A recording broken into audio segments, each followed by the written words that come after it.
நேற்று நம்ம மார்க்கெட்டோட ரிவ்யூ பார்த்துருந்தோம். அதில் நேற்று முடிஞ்ச வேலைக்கு பக்கத்தில் தான் நேற்றோட லோ இருந்துச்சு. அப்படி பார்க்குறப்ப நேற்று மார்க்கெட் முடிஞ்ச வேலைக்கு பக்கத்தில் லோ பார்த்தீங்கன்னா ஒரு 20 பாயிண்ட் தான் வித்தியாசம்.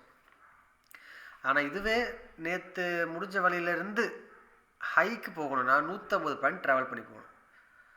பொதுவாக மார்க்கெட்டு ட்ரெண்ட் ஆகணும்னா ஒரு ஹையோ ஒரு லோவோ பிரேக் ஆகாமல் ட்ரெண்ட் ஆக முடியாதுன்னு நமக்கு தெரியும்.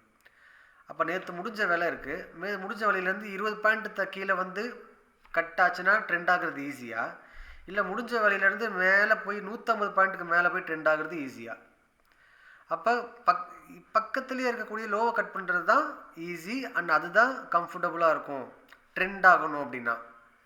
அப்போ ஒரு ட்ரேடராக நம்ம எதிர்பார்க்குறது என்னென்னா பாட்டமை பிரேக் பண்ணணும், நேற்று லோவை பிரேக் பண்ணணுங்கிறது தான் நம்ம எதிர்பார்த்துருப்போம்.